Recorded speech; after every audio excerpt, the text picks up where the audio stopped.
Y igual últimamente solo os he explicado 3.592 veces que entrenar un modelo de Machine Learning y obtener unos buenos resultados no es suficiente, es solo el principio. Que la gracia es conseguir que funcione con datos reales en un entorno real y, aún así, hay que tenerlo bastante vigilado, al modelo me refiero. Y si me estoy poniendo pesada, me lo decís y ya, ¿eh?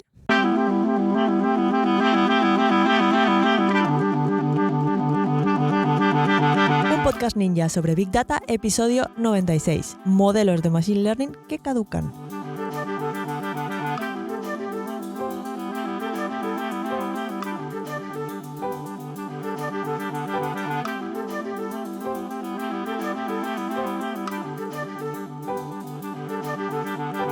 Muy buenos días y bienvenidas a un nuevo episodio de un podcast ninja sobre Big Data, el podcast en el que hablamos de Machine Learning, de analítica de datos, de inteligencia artificial y de todo lo relacionado con el Big Data y el mundo de los datos.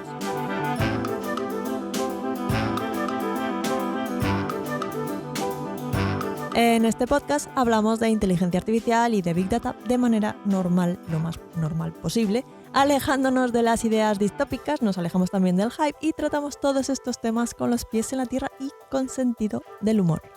Yo soy Marta Arroyo y cada semana os cuento cositas sobre todo este mundillo de los datos al que me dedico. Pero antes de empezar, recordaros que os espero en la membresía Ninja, donde encontraréis tutoriales, podcast premium.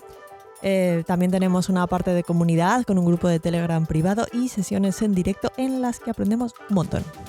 La última que hemos hecho es de Streamlit y fue muy guay. Tenéis toda la info en datos.ninja/comunidad y obviamente os lo voy a dejar todo en las notas del programa.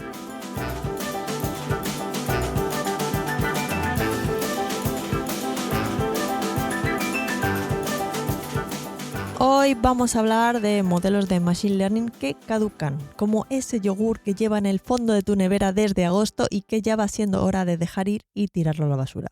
Como ese. Todos tenemos uno. Igual. Pues como el yogur, los modelos de Machine Learning que entrenamos con tanto mimo después de haber recolectado un dataset, de haberlo limpiado, de haberlo transformado, de manera que podamos usar las características más apropiadas para conseguir que el modelo prediga algo o que clasifique algo, lo que quiera que estemos haciendo, pues también caducan. Sí, así es, todo ese esfuerzo que hemos hecho tiene fecha de caducidad, que será más temprana o más tardía, dependiendo del caso de uso, pero ahí está. Hoy os voy a hablar de la deriva de los datos, de la deriva conceptual y de todas esas cosas que hacen que nuestro modelo se rompa. Bueno, algunas de las cosas, porque hay más cosas que os contaré otro día. Porque por si no lo sabíais, los modelos de Machine Learning son frágiles y es fácil que se rompan.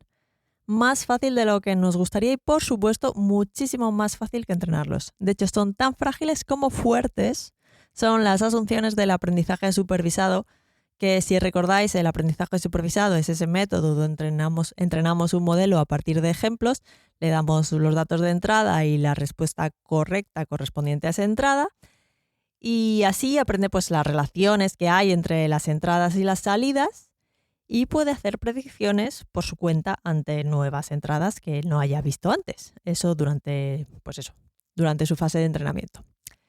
Y hoy en día el aprendizaje supervisado representa la gran mayoría de modelos de Machine Learning que existen. Hay otros, está el no supervisado, por refuerzo, etc. Pero el aprendizaje supervisado es el mayoritario a día de hoy, 2024. Bien, pues cada vez que entrenamos un modelo usando aprendizaje supervisado estamos asumiendo cosas que damos por hecho y que son bastante heavy, la verdad. Así que de vez en cuando está bien que alguien recuerde lo que estamos asumiendo. Hoy os lo recuerdo yo de nada.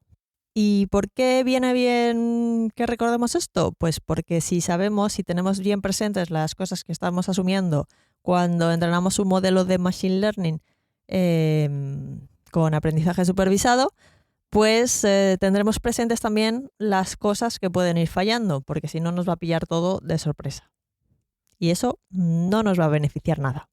Vale, pues la primera cosa que asumimos es que las observaciones que ve nuestro modelo son independientes e idénticamente distribuidas. Esto significa esto así que se utiliza mucho en matemáticas, pues significa, en palabras que podamos entender todos, que cada dato que usamos en el entrenamiento es como una isla que no depende de ningún otro dato. Y además, que todos esos datos siguen el mismo patrón, la misma distribución. Esto es importante porque si hay dependencias entre los datos, como las puede haber cuando estamos ante series temporales o si hay una relación espacial, o si diferentes partes del dataset tienen distribuciones distintas, pues el modelo puede aprender patrones que en realidad no están generalizando bien ante nuevas observaciones, que son al fin y al cabo las cosas que nos interesan, las nuevas observaciones que no sabemos realmente cuál es la salida del modelo, que para eso lo hemos entrenado, para que nos lo diga. La segunda cosa que asumimos cuando utilizamos aprendizaje supervisado es que los datos de entrenamiento siguen una distribución. Que una distribución de probabilidad al final es una forma de describir todas las posibilidades de un evento y qué tan probable es cada una de estas posibilidades. Al final esta es una definición así breve para si hay alguien que no sepa lo que es una distribución de probabilidad, pues eso. Pues con esta asunción muy importante estamos dando por hecho que los datos de entrenamiento y los datos del mundo real, los que va a ver luego el modelo a los que se va a enfrentar, siguen la misma distribución. Nuestros datos de entrenamiento y los datos de luego, los que no conocemos, siguen la misma distribución. Esto es lo que estamos asumiendo así por la cara. O sea, que estamos asumiendo que hemos sido capaces de obtener un conjunto de datos de entrenamiento que representa de manera precisa el mundo real. Y perdonad que os diga, pero asumir esto es bastante osado por nuestra parte. A ver, pensar que vamos a ser capaces de hacer, de extraer un dataset finito, que al final nosotros cuando extraemos un dataset pues estamos limitados por el tiempo que dedicamos y por los recursos que tenemos, para recolectar todos esos datos y procesarlos, pues asumir que este dataset va a ser una réplica exacta en miniatura de los datos que hay en el mundo real, que son virtualmente infinitos, pues es tener una gran confianza en nuestras capacidades. Un poquito de más, diría yo. Eso sin hablar de la cantidad de sesgos que hayamos podido introducir en el dataset mientras lo construíamos. O sea, eso es otro tema, un melón que abrimos otro día. Pero bueno, nosotros asumimos que nuestro dataset de entrenamiento modela a la perfección los datos que se va a encontrar después del modelo y tiramos millas. Y oye, sobre esta premisa está construido el aprendizaje supervisado y funciona, pues oye, bien. Así que no seré yo quien diga que no está bien esto. Bueno, pues por si asumir esto fuera poco, el aprendizaje supervisado también asume que la distribución es estacionaria, es decir, que no cambia con el tiempo.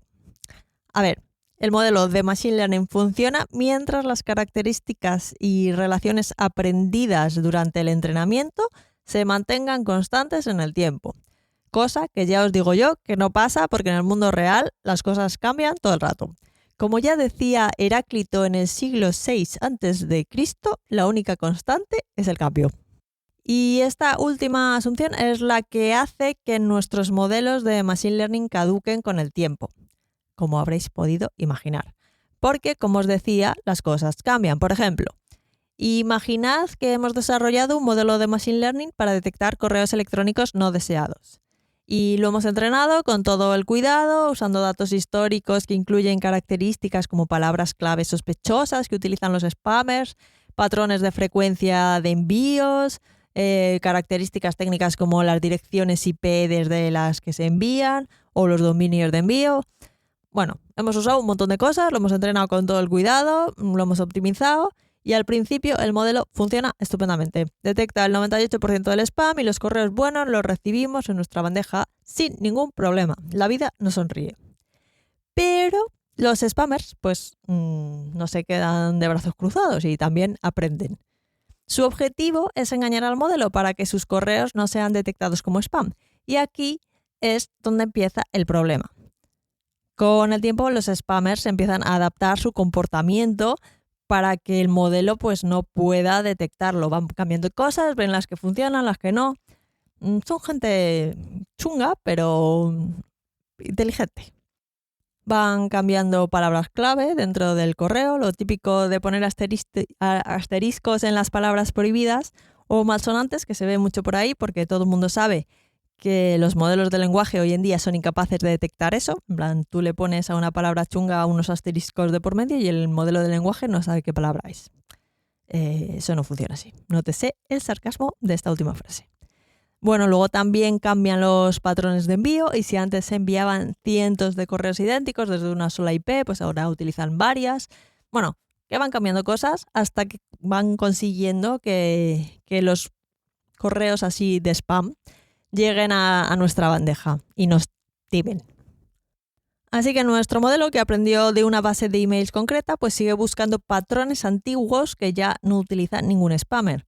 Y el modelo comienza a dejar pasar correos de spam porque ya no se parecen a los ejemplos de entrenamiento. Bueno, pues esto es un ejemplo del libro de Data Drift o deriva de datos, porque la distribución de los datos de entrada, en este caso las características de los emails, pues ha cambiado. Ya no es la misma que tienen los datos de entrada en el conjunto de entrenamiento. Los datos en el mundo real son completamente diferentes y entonces el modelo pues ya no sabe qué hacer con esos datos nuevos porque no se ha entrenado sobre ellos ni sobre unos que se parecieran. Es decir, la distribución de probabilidad de las características ha cambiado, ya no es la misma. Entonces hemos roto una de las cosas que asumíamos con el aprendizaje supervisado. De hecho, los datos nuevos, la distribución de estos datos ha cambiado de tal manera que los patrones aprendidos por el modelo ya no son representativos de los nuevos correos que el modelo está viendo en producción y entonces el modelo ya no sirve. Y pues eso, como veis, aquí se incumple claramente la asunción aquella del aprendizaje supervisado en la que dábamos por hecho que las distribuciones de los datos pues eran estáticas y no lo son, las cosas cambian. En este primer ejemplo, las cosas que cambian son los datos de entrada. Las características son las que han cambiado, pero no son los únicos datos que pueden cambiar. El comportamiento de las etiquetas de la cosa que queremos predecir o clasificar, de lo que queremos averiguar, y su distribución también podría cambiar dando lugar a la deriva de las etiquetas, que en inglés se llama label drift. Y os pongo un ejemplo de label drift para que lo veáis más claro, ¿vale? Entonces, ahora desarrollamos un modelo de Machine Learning para predecir si un paciente tiene diabetes basándonos en sus características médicas. Nos basamos en los niveles de glucosa en sangre, en la presión arterial, en antecedentes familiares, yo qué sé, lo que se nos ocurra. Entrenamos el modelo con datos históricos donde los casos de diabetes estaban etiquetados según unas guías médicas determinadas. Hemos ido a un hospital o a una clínica y nos han dado los registros de los pacientes anonimizados y nos han dicho cuáles eran diabéticos y cuáles no. Vale. Entonces, un buen día, las asociaciones médicas actualizan los criterios diagnósticos para la diabetes y ahora los niveles de glucosa considerados normales pues son más estrictos, lo que significa que pacientes que antes no eran clasificados como diabéticos, ahora sí lo son. Y entonces, ¿qué pasa? Que nuestro modelo ya no refleja la realidad, porque los criterios para considerar a un paciente como diabético han cambiado y pacientes que nuestro modelo antes clasificaba como no diabéticos, resulta que sí lo son bajo los nuevos criterios. El paciente sigue siendo el mismo, pero los criterios no. Y por tanto, el modelo pues ya no funciona bien. Vale, pues hasta aquí ya hemos visto qué pasa si varían la distribución de las características de entrada del modelo. Y lo demás sigue igual, como el ejemplo del clasificador de correo no deseado. Esto es la deriva de las características. Y luego también hemos visto qué pasa si varía la distribución de las etiquetas con el ejemplo del cambio de criterio médico en diabetes, que esto es la deriva de la distribución de las etiquetas. Vale, pues vamos a ver ahora qué pasa cuando lo que cambia es la relación entre las entradas del modelo y las salidas, que al final es lo que intenta obtener el modelo, es su objetivo, la relación, saber cuál es la relación entre las entradas y las salidas para un determinado problema, ¿vale? Si cambia esta relación respecto a la que había entre los datos de entrada y de salida cuando el modelo se entrenó, pues el modelo se deteriora porque es que cambia lo que ha averiguado, ya no es otra cosa. Y el modelo no es que se vaya deteriorando, depende del grado de cambio, es que el modelo puede hasta volverse inservible. Y esto se llama deriva conceptual o concept drift. Os pongo otro ejemplo. Imaginad ahora que después de haber entrenado un modelo para clasificar correo no deseado y otro para detectar pacientes diabéticos, estáis a tope y lanzáis un tercer modelo de recomendaciones en una tienda online. El modelo este lo que hace es recomendar al usuario cosas que podrían interesarle para que compre.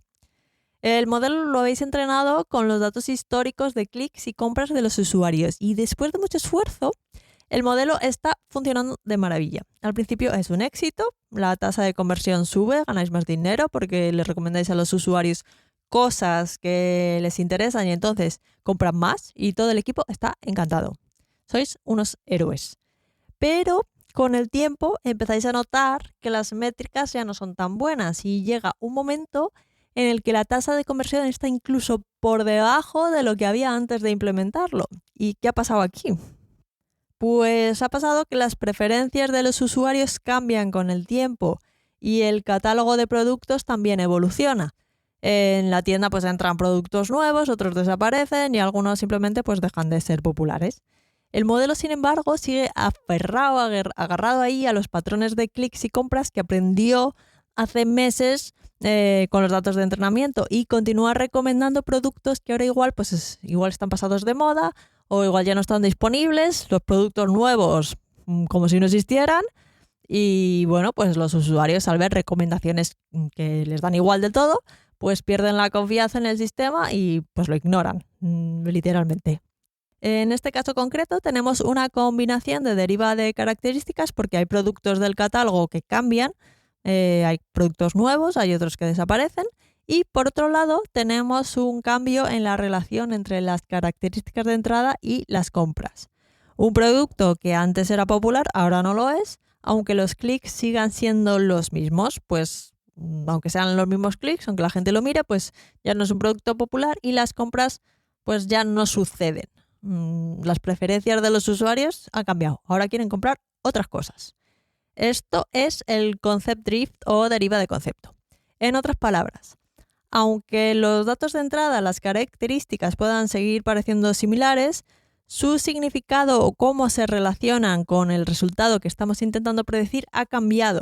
Este fenómeno puede hacer que un modelo entrenado con datos históricos pues pierda precisión, porque las relaciones que aprendió es lo que os decía, pues ya no son válidas, han cambiado. A los clientes les gusta otra cosa. Y dentro de la deriva de concepto tenemos varios tipos. Tenemos la deriva de concepto gradual, que se da cuando los cambios en la relación entre las características de entrada y la salida del modelo van ocurriendo poco a poco en el tiempo, que sería un poco el caso del e-commerce o de un recomendador de películas como Netflix, que puede ser que los gustos de los consumidores cambien de repente, pero generalmente pues van cambiando poco a poco. Entonces se va poniendo como, en el caso de Netflix, se va poniendo como una película de moda, luego como que ya la ha visto todo el mundo y entonces va bajando puestos y deja de estar de moda y deja de recomendarla. Luego la siguiente, y lo mismo con las series. Por lo mismo los e-commerce con los productos que se ponen de moda y luego van dejando de estar de moda. Es como muy gradual, ¿vale? Luego tenemos la deriva de concepto súbito, es decir, que pasa de repente. De la noche a la mañana, la relación entre las características de entrada y la etiqueta no se parecen a las que se tenía durante el entrenamiento. Luego también tenemos la deriva de concepto incremental, en la que la relación entre las características de entrada y la salida pues van evolucionando de manera incremental de un estado, que es el estado que se tenía en los datos de entrenamiento, a otro estado diferente, como podría ser el caso de los anuncios, que al principio son efectivos, pero según el usuario se acostumbra a verlos, dejan de ser efectivos. Bueno, pues esto sería una deriva de concepto incremental. Y luego, por último, también tenemos la deriva de concepto recurrente, que se da cuando reaparece una relación antigua entre las características de entrada y salida, como por ejemplo una moda o los patrones de compra más estacionales. La ropa de invierno está de moda durante una temporada, los meses previos al invierno, luego pasa y luego ya nadie compra ropa de invierno en primavera. Y luego otra vez pasa todo el año y vuelve otra vez la ropa de invierno a estar de moda. Y así. Pues esto sería deriva de concepto recurrente. Muchas veces, como en el caso del ejemplo del e-commerce que os acabo de poner, pues el concept drift va asociado también a cambios en la distribución de las características. Pero bueno, Una vez que ya hemos detectado una deriva en alguna de las distribuciones o en la relación entre entradas y salidas del modelo, pues ya es que vamos a tener que reentrenar sí o sí, porque nuestro modelo va a perder eficacia. Y la pérdida de rendimiento será peor cuanto mayor sea el cambio en alguna de estas distribuciones. Entonces nos va a dar un poco igual cuál es la que ha cambiado, porque vamos a tener que reentrenar. Así que, como veis, pues los modelos entrenados mediante aprendizaje supervisado, que asumen que las distribuciones de los datos son estáticas, caducan. Con el tiempo va perdiendo eficacia, van bajando su rendimiento, porque realmente lo que pasa en la realidad es que los datos y las relaciones entre ellos pues van cambiando, más o menos, depende del entorno, del caso de uso, pero cambian. ¿Y entonces qué tendremos que hacer? Pues ya os he adelantado que nos va a tocar reentrenar el modelo.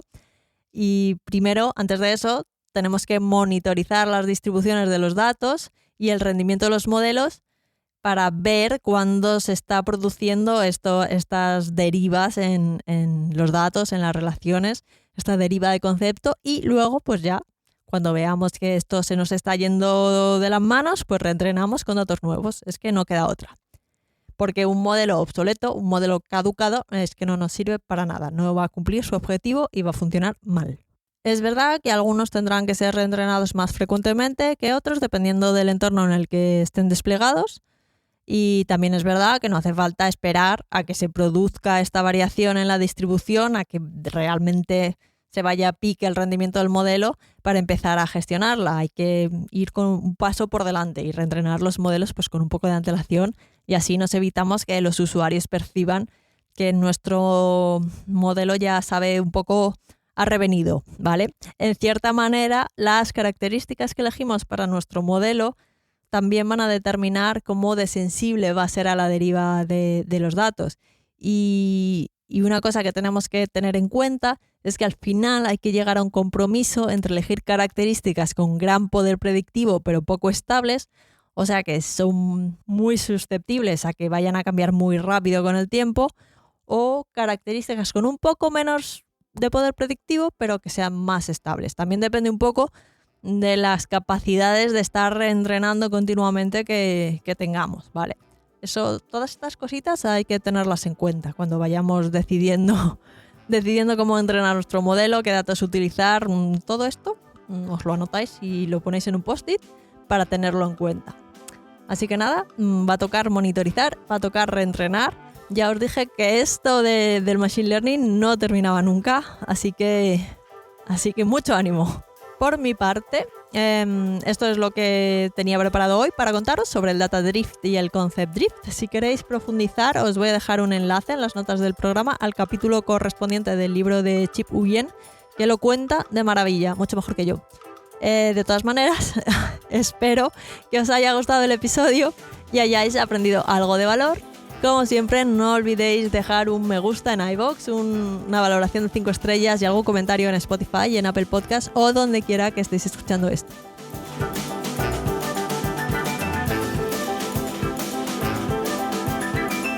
Sobre todo, muchas gracias por estar al otro lado y nos escuchamos en el próximo episodio de un podcast ninja sobre Big Data. Feliz semana y hasta el próximo episodio. Adiós.